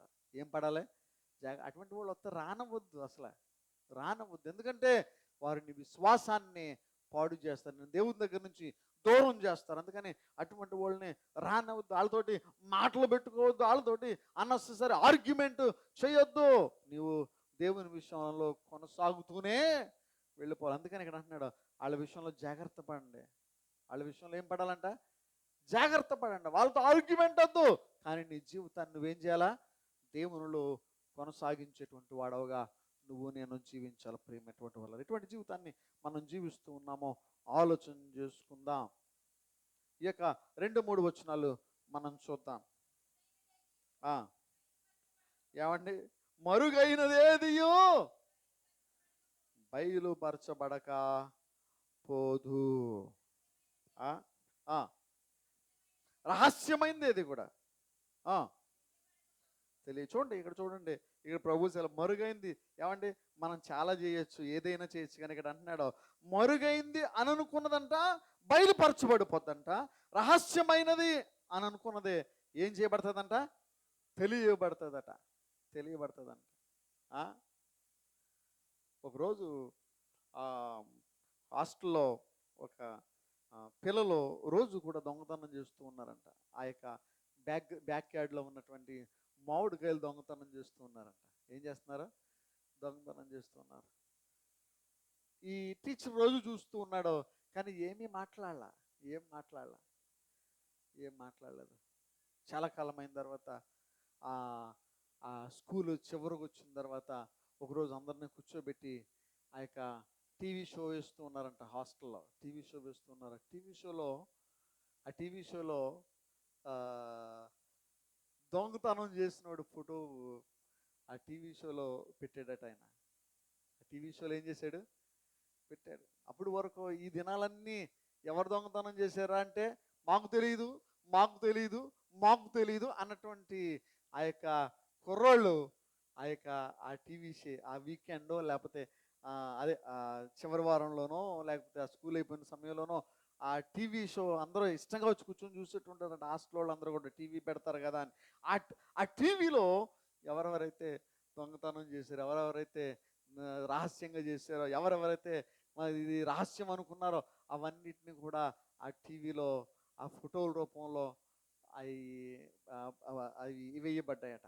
అప్పుడు వాళ్ళు ఏం చేయబడ్డారంట? సిగ్గుపడవలసినటువంటి పరిస్థితి వచ్చింది. ప్రేమటువంటి వారు ఇక్కడ జాగ్రత్తగా గమనించండి. ఇక్కడ అంటూ ఉన్నాడు మరుగైందేది కూడా చూడండి, మరుగైందేది బయలుపరచబడకపోదు. తప్పనిసరిగా అది బయలుపరచబడిపోద్ది. రహస్యమైనది ఏదయ్యో తెలియబడకపోదు. అందుచేత మీరు చీకటిలో మాటలాడుకొని వెలుగులో వినబడను. చీకటిలో ఏదైతే మాట్లాడుకుంటారో, చీకటిలో ఏం మాట్లాడుకుంటారో? ప్లాన్స్. ఏంటంట? ప్లాన్స్ మాట్లాడుకుంటారు. ఈ దొంగతనం ఎలా చేయాలి, నువ్వు అటెళ్ళు ఇటెళ్ళు, నేను అలా చేస్తాను, ఇటువైపు నుంచి ఎవడన్నా వస్తే నేను ఇటువైపు వీడిని చంపేస్తాను, నువ్వు అటువైపు నుంచి వెళ్ళి ఆనుకొట్టు అని ఇది దొంగతనం ప్లాన్ అనుకో. సహజమైనటువంటి లోకములో మనం చేసేటువంటి ప్లాన్స్ గురించి ఆలోచన చేద్దాం ఒకసారి. న్యాయంగా ఇతరులను నాశనం చేయటానికి నువ్వు చెప్పేటువంటి చెడు మాటలు, హృదయాన్ని పాడు చేసేటువంటి మాటలు, ఒక తల్లికి తండ్రికి వైరం కలిగించేటువంటి మాటలు, లేకపోతే కుటుంబంలో వైరం కలిగించేటువంటి మాటలు, ఒకరికొకరు పడకుండా చేసేటువంటి మాటలు, ఇవన్నీ కూడా ఏంటంటే ఇవన్నీ కూడా దేవునికి విరోధమైనటువంటి పనులు. నువ్వు అనుకుంటావు నేను రహస్యంలో చేశాను, ఎవరికి తెలియదు, నేను అడిగి ఎలా చెప్పినట్టు, లేకపోతే అలా చేసినట్టు ఎవరికి తెలియదు అని అనుకుంటావు. కానీ ఇక్కడ ఏమంటూ ఉన్నాడంటే చూడండి, చీకటిలో మాట్లాడుకున్నవి వెలుగులో వినబడును. మీరు గదులయందు చెవులో చెప్పుకొనినది మిద్దెల మీద చాటింపబడును. నువ్వెన్నో చెప్పేయచ్చు, ఇంకొకటి మీద చాడీలు ఎన్నో చెప్పేయచ్చు, ఇతరుల మీద దూషణలో ఉన్నవే లేనివి. అందుకని అక్కడ పులిసిన రొట్టె గురించి మనకు కనబడుతుంది. వీళ్ళు ఉన్నవి లేనివి అన్నీ కూడా మిక్స్ చేసేస్తూ ఉన్నారు. వార్తలు చూస్తున్నారు ఈ మధ్యన. ఈ యొక్క పార్టీలు ఒకళ్ళ మీద ఒకళ్ళు నిందలేసుకుంటారు చూడండి. లేని మాటలు కూడా, అనని మాటలు కూడా అన్నీ కలకాపులకం చేసేసి వాళ్ళు మాట్లాడేస్తూ ఉంటారు. అసలు అర్థం పొంతన ఉండదు ఎక్కడో కూడా. మనకు అర్థమైపోద్ది. అంత భయంకరమైనటువంటి స్థితిలో మనుషులు ఉన్నారు. ఏమండి, మోసం చేయటానికి కూడా హామీలు ఎక్కువైపోతూ ఉన్నాయి. ప్రియమైనటువంటి వాళ్ళు గమనించండి. ఇవన్నీ కూడా బయలుపరచబడక పోవు అని సెలవిస్తూ ఉన్నాడు. మీకు ఒక ఇంట్రెస్టింగ్ ఫ్యాక్ట్ చెప్తాను. ఆ యొక్క కేరళలోనట ఒక ఒక స్త్రీ ఉందట. ఆమె ఒక ఆయన్ని పెళ్లి చేసుకుంది. పెళ్లి చేసుకున్న తర్వాత ఆస్తి మీద కన్నేసింది. ఉమ్మడి ఆస్తి. ఆస్తి మీద కన్నేసి 14 సంవత్సరాల కాలంలో 6 మందిని, తన కుటుంబ సభ్యుల్ని చాలా ప్లాన్డ్‌గా, చాలా తెలివిగా ఏం చేసిందంటే ఒకరినొకరిని చంపేసింది. అనుమానం రాకుండా. అండ్ అందరిని ఒకసారి పెట్టి చంపేస్తే తెలిసిపోద్ది. అందుకని మొట్టమొదట ముసలోడిని టార్గెట్ చేసిందంట. అందరూ అనుకున్నారు ముసలోడే కదా, పాపం ఏ హార్ట్ అటాక్ వచ్చి చనిపోయాడు అని అనుకుంది. తర్వాత తన భార్యని, తర్వాత ఒక్కొక్కరిని టార్గెట్ చేసి ఆ యొక్క 14 సంవత్సరాల కాలంలో 6 మందిని హతమార్చిందంట. చివరికి ఏమైందో తెలుసా? ఎవరికి తెలియదు అనుకుంది, రహస్యంగా ఉండిపోద్దా అనుకుంది. కానీ తను పట్టబడింది. సైనైడ్ వేసి చంపేయటం మొదలుపెట్టిందంట. 14 సంవత్సరాల తన యొక్క ఏం జీవితం ఇది? దొంగ జీవితం, నాశనం చేసేటువంటి జీవితం. నీ వల్ల ఎంతమంది పాడవుతున్నారో, లేకపోతే ఇతరుల వల్ల ఒకవేళ ఎంతమంది పాడవుతున్నారో మనకు తెలియదు. కానీ ఒకవేళ ఇఫ్ ఇట్స్ మీ, నేను కనుక అటువంటి పొరపాట్లు చిక్కబడి ఉంటే, ప్రభా నన్ను క్షమించి, ఇంకా దాని దారికి నేను వెళ్ళను. అటువంటి ఒక పొరపాటు కూడా నేను చేయకుండా నన్ను సరిచేయి ప్రభా అని దేవుణ్ణి అడుగు. నీ వల్ల ఒక కుటుంబం, ఒక బిడ్డ, ఒక జీవితం నాశనం అవటానికే వీల్లేదు. ప్రతి వాడు కూడా దేవుని రాజ్యాన్ని నిన్ను బట్టి ఒకడు దేవుని చూడాలి కానీ నాశనాన్ని చూడకూడదు. కాబట్టి ఈ విషయాల్లో జ్ఞాపకం చేసుకుందాం. ప్రియమైనటువంటి వల్ల ప్రతిదీ కూడా ఏం చేయబడుతుందంట? ఓపెన్ చేయబడుతుంది. ఏది కూడా మరుగై ఉండదు. ఈరోజు నువ్వు అబద్ధం ఆడావా, రేపొద్దున అది ఖచ్చితంగా తేట తెల్లనైపోద్ది. నువ్వు చేసినటువంటి మోసం బయటపడుతుంది. నువ్వు చేసినటువంటి ప్రతి చెడు కార్యం కూడా అది ఏం చేయబడుతుందంట? బయటికి తెలియజేయబడుతుంది. ప్రియమైనటువంటి మన జీవితాలు ఎలా ఉన్నాయో ఆలోచన చేసుకోవాలి. మనం దేవునికి విధేయులుగా, దేవుని యొక్క విషయంలో చాలా జాగ్రత్తగా మనం జీవించాలని ప్రభు పేరట తెలియజేస్తూ ఉన్నా. ప్రియమైనటువంటి వాళ్ళారా, ప్రభు అందుకని ఈ శిష్యులతో చెప్తున్నాడు, మీరు చేయవలసినటువంటి పని ఏంటో తెలుసా? ఇటువంటి వాళ్ళు ఉంటారు, ఇటువంటి వుల్ఫ్స్ అంటే ఏంటి? తోడేళ్ళు మధ్యలో మీరు జీవిస్తూ ఉన్నారు. బహు జాగ్రత్తగా ఉండండి. మీరు ఎలా జీవిస్తూ ఉన్నారో బహు జాగ్రత్తగా ఉండండి. All you need to do is, నువ్వు చేపలు పట్టేటువంటి వాడుగా కాదు, మనుషులు పట్టేటువంటి వారుగా మనం ఉండాలట. ఎలా ఉండాలంట? మనం ఎలా ఉండాలంటే చెప్పండి? మనుషులు పట్టేటువంటి వారంగా ఉండాలి. మనమే పట్టుకోలేకపోతున్నాం, లోకంలో మునిగిపోతున్నాం. మనకే స్టాప్ లేదు. మనమే దేవుని ఎదుట నీతిగా జీవించలేకపోతే ఇంకెవరు వస్తారో ఆలోచించేద్దాం. మనల్ని దేవుడు ఎందుకు పెట్టాడో తెలుసా? ఈ భూమి మీద ఒక పర్పస్ ఉంది. దేవుడు నిన్ను ఎందుకు పిలుచుకున్నాడో తెలుసా? నిన్ను బట్టి అనేకులు దేవుని బిడ్డలుగా తీర్చబడాలి. దేవుని యొక్క వాక్యం సెలవిస్తూ ఉంది. ఆ యొక్క ఇజ్రాయేలీలంట దేవునికి విరోధంగా జీవించినప్పుడు దేవుడు ఏం చేస్తాడంటే వారిని శిక్షించడానికి ముందు ఆయన ఏమని సెలవిస్తాడో తెలుసా? నువ్వు చేసినటువంటి పనులు, నువ్వు చేసినటువంటి క్రియలన్నీ కూడా నిన్ను ఈ యొక్క చెరలోనికి నువ్వు తీసుకెళ్ళబడతావు, జాగ్రత్తగా ఉండు. అయితే మీరు నా తట్టు చూచిన ఎడల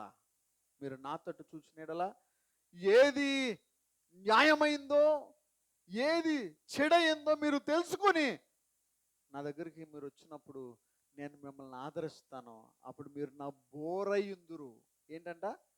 నాకు సాక్షులుగా జీవిస్తారు. కాబట్టి నీవు దేవునికి గొప్ప సాక్షిగా జీవించాలంటే మొట్టమొదట నువ్వు చేతులను కట్టుకుని, నీ యొక్క తల వంచుకొని దేవునికి విధేయుడుగా దేవుని యొక్క సన్నిధిలో నువ్వు రావాలి. దేవునికి నువ్వు లోబడాలి, నీ జీవితాన్ని సమర్పించుకోవాలి. ప్రియమైనటువంటి వాళ్ళరా, దేవుడే నీకు దిక్కై ఉండాలి. దేవునికి స్తోత్రం, హల్లెలూయా. మన జీవితాలు ఎలా ఉన్నాయో ఆలోచన చేసుకుందాం. ఇప్పుడు వరకు మనం చేసిన, ఇతరులు చేసిన అన్నీ కూడా దేవునికి ఏది కూడా మరుగైనలేదు. కాబట్టి ఇకనైనా ట్రాన్స్పరెంట్గా దేవుని ఎదుట నీతిగా జీవిస్తూ దేవునిలో బ్రతుకుతాం. దేవునిలో బ్రతుకుతాం. ప్రియమైనటువంటి వాళ్ళ మన జీవితాలు ఎలా ఉన్నాయో ఆలోచన చేసుకోవాలి. అయితే ప్రియమైనటువంటి వాళ్ళ అక్కడ అంటూ ఉన్నాడు, తర్వాత వచ్చిన 5వ వచనం, సారీ, ఫాలోయింగ్ 4వ వచనం చూద్దామా.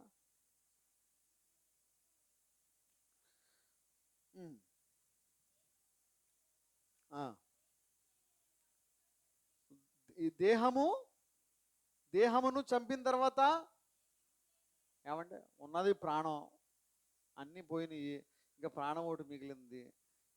ఆ ప్రాణం కూడా పోతే ఇంకేముంది? అర్థమవుతుందా? ఇంకేముంది? ఏమన్నా ఉందా? ఆ ప్రాణం పోయిన తర్వాత ఇంకేమన్నా ఉందా? అదేంటంటే పాస్టర్ గారు అలా మాట్లాడతారు, ఇంకేముంది ప్రాణం పోతే? అయితే వాక్యం చెప్తా ఉంది, ఇంకా ఉంది, నీ జీవితం ఇంకా ఉంది. నువ్వు అనుకున్నటువంటి ఈ జీవితం ఈ భూమి మీద అల్పకాలమే, కానీ నిత్యత్వం అనేది ఒకటి ఉంది. నువ్వు ఇక్కడ 1 సంవత్సరం జీవిస్తున్నట్లు లెక్క ఈ భూమి మీద, కానీ 100 సంవత్సరాలు కాదు, 1000 సంవత్సరాలు జీవించేటువంటి కాలము ముందుంది. నిత్యము అంటే ఇన్ఫనైట్, దానికి అంతు లేదు, దానికి నెంబర్ లేదు. 2 సంవత్సరాలు 3 సంవత్సరాలు కాదు, నిత్యము జీవించేటువంటి నిత్య జీవాన్ని దేవుడు ఆలోచన కలిగి ఉన్నాడు. నువ్వు ఈ భూమి మీద గడిపేటువంటి 100 సంవత్సరాలు, ఇది దేవుని దృష్టి 1 సంవత్సరం, లేకపోతే ఒక రోజు దిన లెక్క ఉంటుందేమో ఒకవేళ, కానీ దేవుడు నిత్యత్వంలో జీవింప చేయగోరుతూ ఉన్నాడు. అందుకని ఏమన్నాడంటే ఇక్కడ నీ దేహమును ఏంటంటే ఏమనగా దేహమును చంపిన తర్వాత ఇంకేం చేస్తారా? అందుకని మీరేం చేయాలి? భయపడద్దు. దేహాన్ని చంపుతారని భయపడద్దు. నువ్వు భయపడవలసింది నిత్య జీవం ఒకవేళ నువ్వు పొందుకోవేమో అని నువ్వు భయపడు. దేహాన్ని చంపిన తర్వాత అది ఇంకేం చేయగలరు? తర్వాత ఏమనుందో చూడండి. ఎవరికి భయపడాలి? మీకు తెలియజేయుచున్నాను, నరకములో పడద్రోసే శక్తి కలిగిన వానికి నువ్వు భయపడాలి. ఎవరికి భయపడాలి చెప్పండి ఇప్పుడు? అమ్మాయిలాగా ఎవరికి భయపడాలి? నువ్వు చచ్చిపోయిన తర్వాత నిన్ను నరకంలో పడేసేటువంటి దేవునికి నువ్వు భయపడాలి. ఎందుకంటే అది నరకం. ఏ నరకం తెలుసా? నిత్య నరకం. ఏ నరకం? ఫర్ ఎవర్ నువ్వు నరకంలోనే ఉండాలి. దానికి నువ్వు భయపడాలి. ఆ పడేసేటువంటి దేవునికి భయపడాలి. ఆ అధికారం కలిగినటువంటి దేవునికి పడాలి. నువ్వు నిన్ను పడేసేటువంటి సర్వశక్తి కలిగినటువంటి దేవునికి భయపడాలి. కానీ లోకంలో పరిచయులు వంటి వారు, లేకపోతే లోకంలో నిన్ను భయపెట్టేటువంటి వారు, లోకంలో నిన్ను నిందించేటువంటి వారు, లోకంలో నిన్ను అసహించుకునేటువంటి వారు, నిన్ను కన్నీరు పెట్టించేటువంటి వారు, నిన్ను అణగద్రొక్కేటువంటి వారు, వీళ్ళందరికీ నువ్వు భయపడవలసినటువంటి పని లేదు. కానీ ఎవరికి భయపడాలంట? నిన్ను నరకములో పడవేసేటువంటి దేవునికి నీవు భయపడాలి. ఏమండి, అన్ఫార్చునేట్గా మనకి నరకం గురించి ఆలోచనే లేదు. ఉందా? నరకం గురించి ఆలోచన ఉందా? ఏమ్మా, ఎంతమందికి నరకం గురించి ఆలోచన ఉందో చెప్పండి. ఎవరు ఎత్తట్లేదు, చూసారా? మనకు ఆలోచనే లేదు.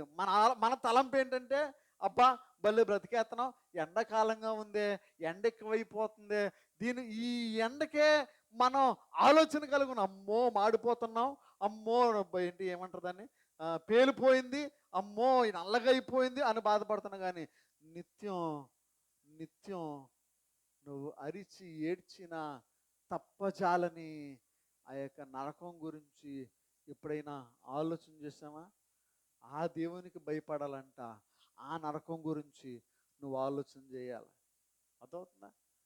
దాని గురించి ఆలోచిద్దాం. ఊరుకొండయ్య గారు సమ్మర్ అయిపోయినామంటే ఆలోచిద్దామంటారా? లేదు. ప్రియమైనటువంటి వాళ్ళారా, దేవుని రాకడా ఎప్పుడు వస్తుందో తెలియదు. దొంగవలే ఆయన వస్తాడని సెలవిచ్చారు. కాబట్టి దయచేసి ఈ యొక్క లోకంలో ఉన్న వాటికి, లోకంలో ఉన్నటువంటి వారికి నువ్వు భయపడద్దు. కానీ ఎవరికి భయపడాలంటే నీ జీవితాన్ని నరకంలో వేయగలిగినటువంటి శక్తి కలిగినటువంటి దేవునికి భయపడి నువ్వు లొంగిపోయి ఆ నరకం నుంచి నువ్వు తప్పించబడాలి. దేవునికి స్తోత్రం, హల్లెలూయా. ఏమంటే దేవునికి నువ్వు భయపడితే, దేవునికి భయపడి జీవిస్తే, దేవునికి భయపడి మందిరానికి ఆన్ టైము నువ్వు దేవుని నమ్ముకొని నువ్వు జీవించగలిగితే దేవుడు నిన్ను దీవిస్తాడు. లేకపోతే శోధనలో పడిపోతాం. ప్రియమైనటువంటి పోలికాప్ అని ఒక ఒక ఆయన ఉన్నాడంట, ఒక ముసలాయన. ఈయన చాలా కాలం దేవుని సేవ చేసాడంట. చేసిన తర్వాత దేవుని సేవ చేసిన తర్వాత ఒకరోజు అక్కడ ఉన్నటువంటి కొంతమంది సైనికులు వచ్చారట. సైనికులు వచ్చి అన్నారట, ఒక చర్చ్ ఫాదర్ అయినా అంటూ ఉన్నారు, ఇదిగో నువ్వు యేసు ప్రభుని నమ్ముతున్నావా, నువ్వు యేసు ప్రభుకి సేవ చేస్తున్నావా, ఇదిగో నిన్ను చంపేస్తాను అని అంటే ఆయన అన్నాడు, 86 సంవత్సరాలు నేను 86 సంవత్సరాలు సేవ చేశాను. ప్రభువు నా యందుండి ప్రభువు నా ఎడల చేసినటువంటి కార్యాలు అనేకమైనవి ఉన్నాయి. నేను ఆయన దూషించలేను. ఆయన నమ్మకమైనటువంటి దేవుడు. మీరు నన్ను చంపేసుకోండి కానీ నేను ఆయన్ని విడిచిపెట్టనంటే ఆయన్ని కాల్చి చంపేస్తారట. కానీ ప్రభువుని విడిచిపెట్టలే. కాల్చారు. ఆ యొక్క కాలిపోవటానికి తన దేహాన్ని అప్పగించుకున్నాడు, నన్ను కాల్చండి అని. ప్రియమైనటువంటి వారు, నువ్వు నేను అట్టి మనుషులకు భయపడకూడదు కానీ దేవునికి భయపడేటువంటి వారంగా మనం ఉండాలి. అందుకని నేను అనుకుంటాను, ఈ శిష్యులందరూ కూడా ఏం చేశారో తెలుసా? సిలువేయండి అంటే ఏంటి, తలకిందులుగా సిలువేయండి, నన్ను హతమారుస్తారా, హతమార్చండి, ప్రభు కొరకు నేను చచ్చిపోతాను అన్నారు. కానీ ఎవరి కొరకు ఒక అడుగు, ఒక ఇంచు కూడా వెనక్కే వేయలేదు. మనం మాత్రం నీ జీవితం అంతా వెనకబడే ఉంది దేవుని విషయంలో. నీ జీవితం అంతా వెనకబడే ఉంది దేవునికి ఇచ్చుట విషయంలో. నీ జీవితం అంతా వెనకడుగులు వేస్తూనే ఉంది. లోకాశల విషయంలో నువ్వు ముందుకెళ్తూ ఉన్నావు కానీ దేవుని విషయంలో వెనకడుగులు వేస్తున్నావు. ఆలోచన చేసుకో, మన జీవితాలు ఎలా ఉన్నాయో. ప్రియమైనటువంటి వాళ్ళ 6వ వచనం చదువుదామా? 6, 7 వచనాల్లో 2 మాటలు మనకు కనపడుతున్నాయి. గబగబా మనం ముందుకు వెళ్దాం. ఇక్కడ పిచ్చుకల గురించి చెప్తూ ఉన్నాడు. పిచ్చుకల గురించి చెప్తూ 5 పిచ్చుకలు 2 కాసులకు అమ్ముతారు కదా. దేవుని చిత్తం లేకుండా వాటికి ఏమీ కాదంట, మరువబడదంట. దేవుడు మర్చిపోడంట తన బిడ్డల్ని. తన బిడ్డల్ని మర్చిపోవడం. ఇంకో మాటలో చెప్పాలంటే, నువ్వు నమ్మకంగా ఉంటే దేవుడు నిన్ను విడిచిపెట్టాడు. దేవుడు నిన్ను విడిచిపెట్టాడు. కానీ మనమేం చేస్తాం? నమ్మకంగా ఉండకుండా మనమే దేవుడిని విడిచిపెట్టేస్తున్నాం. అది దౌర్భాగ్యం. ఇక్కడ ప్రభు అంటున్నాడు, అవి మరువబడవు, అయితే మీరు కూడా, మిమ్మల్ని కూడా నేను మర్చిపోను అని అంటూ ఆ కింద వచనాల్లో మీరు వాటికంటే శ్రేష్ఠులు అని సెలవిస్తూ ఉన్నాడు. వాటికంటే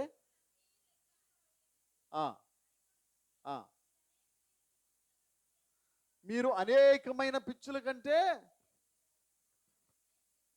అనేకమైన పిచ్చుకల కంటే శ్రేష్ఠులు కారా? అర్థమైందా? ఏమంటే ఆ జీవ ప్రాణులు కనబడేటువంటి వాటికంటే నిన్ను నన్ను శ్రేష్టంగా దేవుడు తన స్వహస్తాలతో సృష్టించాడు. తన స్వహస్తాలతో దేవుడు చేశాడు. మీరు ఎంత శ్రేష్ఠులండి. ఆ తర్వాత వచనాల్లో తల వెంట్రుకల్లో ఒకటి కూడా, అమ్మా చదవమ్మ ఒకసారి గబగబా.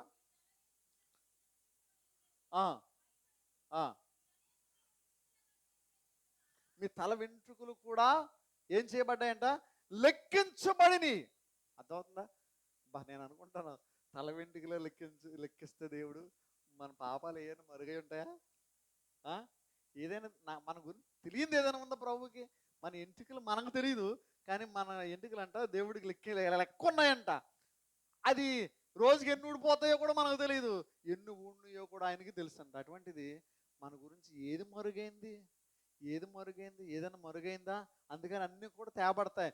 అందుకనే బయటికి నీ గురించి, నీ యొక్క విషయాలన్నీ కూడా బయటికి రాకముందే నువ్వు జాగ్రత్త పడి దేవుని ఎదుట లోబడు, దేవునికి సమర్పించుకో. ప్రియమైనటువంటి వాళ్ళారా, నువ్వు ఆ యొక్క పరిసయులుగా కాకుండా రక్షింపబడినటువంటి బిడ్డగా జాగ్రత్తగా మరి శ్రద్ధ కలిగి దేవుని వెంబడించేటువంటి వాడుగా నీ జీవితం ఉండాలి. ప్రియమైనటువంటి వాళ్ళారా, కాబట్టి ఇక్కడ శ్రేష్ఠులు అని సెలవిస్తూ ఉన్నాడు. 8, 9 వచనాల్లో ఏమంటాడంటే,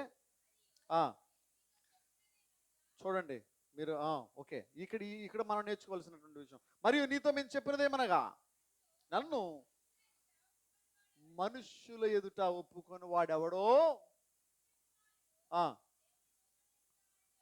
మనుష్య కుమారుడు దేవుని ఎదుట, దేవుని దూతల ఎదుట వానిని ఒప్పుకొని. అర్థమవుతుందా? నువ్వు ఒప్పుకుంటే, నీ పాపాలన్నీ విడిచిపెడితే దేవుణ్ణి నువ్వు ఒప్పుకున్నట్టు. అదవుతుందా? గుర్తుపెట్టుకోండి. నువ్వేదో ప్రభువా అని ప్రార్థన చేస్తే కాదు.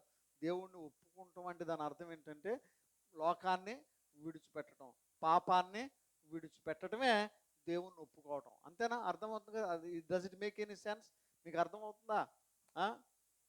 ఇప్పుడు ఏం తినలేదంటే కడుపులో ఏమీ లేదు అని అర్థం. నువ్వు ఏ ఒక్క పండు తిన్నా తిన్నట్టే, అవునా కదా?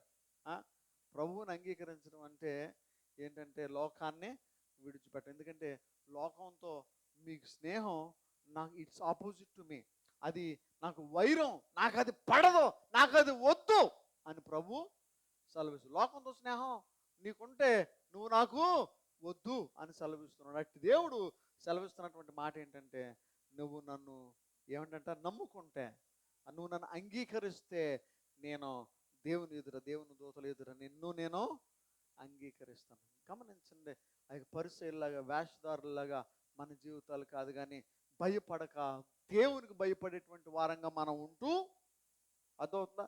దేవుణ్ణి అంగీకరించేటువంటి వారంగా నువ్వు నేను జీవించాలి. దేవుని అంగీకరించడం అంటే చెప్పాను కదా, నీ పాపపు జీవితాన్ని విడిచిపెట్టాలి, లోకపు జీవితాన్ని విడిచిపెట్టాలి, ముందున్న వాటి కొరకై వేగిరపడాలి, వెనుకున్నది ఏం చేయాలా? విడిచిపెట్టాలి, మర్చిపోవాలి, దేవుని వైపు చూసి ముందుకి కొనసాగేటువంటి వారంగా మన జీవితాలు ఉండాలని ప్రభు పేరట తెలియజేస్తూ ఉన్నాను. 10వ వచనంలో ఇక్కడ కూడా మనకు ఒక మాట కనబడుతుంది. ఇక్కడంట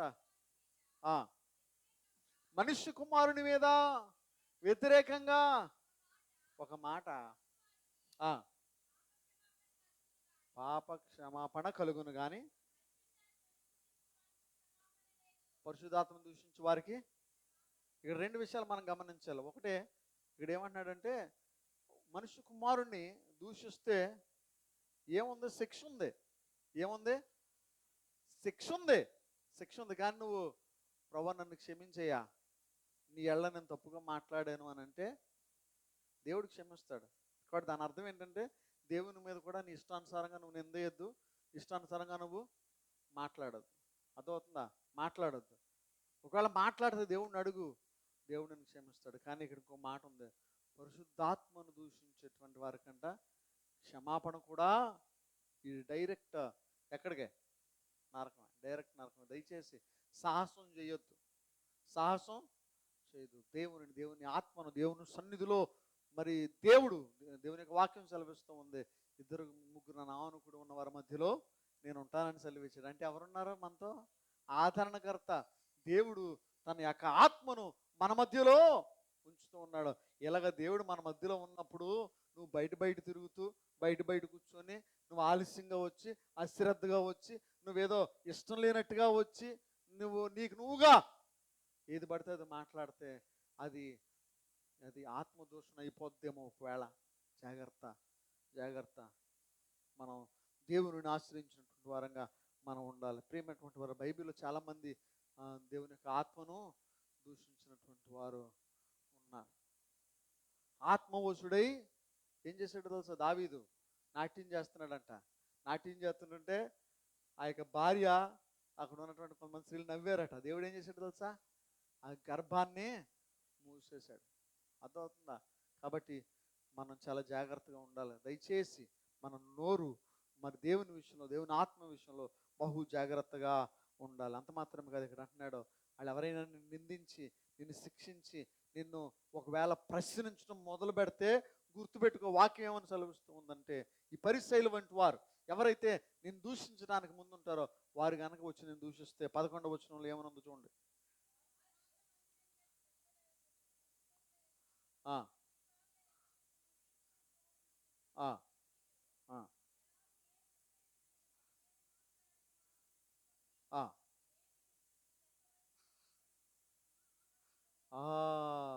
గమనిస్తున్నారు కదా?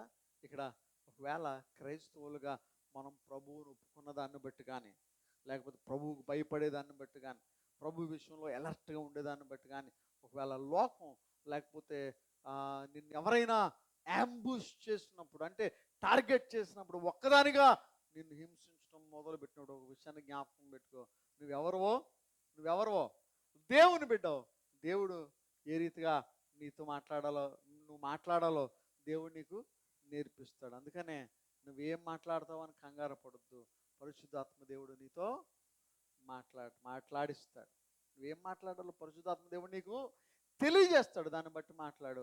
నువ్వు ప్లాన్ చేసుకున్నంత మాత్రాన అది ఏదో చేసుకోవాలన్న మాత్రాన ఏమీ జరగవు. కానీ దేవునికి సమర్పించుకుని దేవుని కొరకు జీవించు. నేను చెప్తున్నాను, మనం గనక అశ్రద్ధగా నువ్వు ఉన్నట్లయితే ఇక్కడ వాక్యం సెలవిస్తూ ఉంది, నువ్వు భయపడవలసింది నరకంలో పడేసేటువంటి దేవునికి భయపడాలి. మనుషులకు కాదు, లోకానికి కాదు. లోకంలో ఉన్నటువంటి వారు ఎవరైనా సరే నీవు లోకానుసారంగా కాదు, దేవునికి భయపడేటువంటి వాడవుగా ఉంటే నువ్వు జీవిస్తావు. కాబట్టి మన జీవితాన్ని దేవుని కొరకు సమర్పించు. దేవుని ఒప్పుకుందాం. మనం ఒప్పుకుంటే దేవుడు మనల్ని దేవుని ఎదురు, దేవుని దూతల ఎదుట ఒప్పుకుంటాడో మనకు పరలోక రాజ్యాన్ని ఇస్తాడో. ఆయనకి వ్యతిరేకులుగా మనం ఎంత మాత్రం జీవించొద్దు. నీ పిల్లలను బట్టి, నీ యొక్క కుమార్తెలు ఎవరైనా మందిర విషయంలో, దేవుని విషయంలో, లేకపోతే మీటింగ్ విషయంలో దోషణ కలిగి ఉన్నారు, నేను రాను, నేను వెళ్ళను, నువ్వు వెళ్తే వెళ్ళు, నాకు దేవుడు అవసరం లేదు, ఈ రీతిగా మాట్లాడుతూ ఉన్నారేమో వారి కొరకు ప్రార్థన చేయండి. వారు కూడా దేవుని సన్నిధిని నడిపించండి. దేవుని ఉగ్రతకు వారు పాత్రులు కాకుండా దేవుని ప్రేమకు వారు యోగ్యులు అవటానికి దేవుని కృప చూపించాలని ప్రార్థన పూర్వకం మనం ముందుకు కొనసాగుతాం. కాబట్టి ఈ దినాన్నే దేవుడు మనతో మాట్లాడాడు. దేవునికి మహిమ కలుగును గాక. ఆమేన్. కాబట్టి ఆ రీతిగా పులిసిన ఆ యొక్క పిండి వలె, లేకపోతే పరిసయ్యుల వలె, వేషధారుల వలె మనం ఉండకుండా మన జీవితాన్ని నీతిగా దేవునికి భయపడుతూ, దేవుణ్ణి ఒప్పుకొని, దేవుని మాట మీద నిలబడుతూ, దేవుని యొక్క నడిపింపు, దేవుని మాట కొరకు కనిపెట్టుకుందాం. దేవునికి స్తోత్రం. హల్లెలూయా. ఈ కొద్ది మాటలు మన వెనుకల్లో దేవుడు దీవించి ఆశీర్వదించును గాక. ఆమేన్.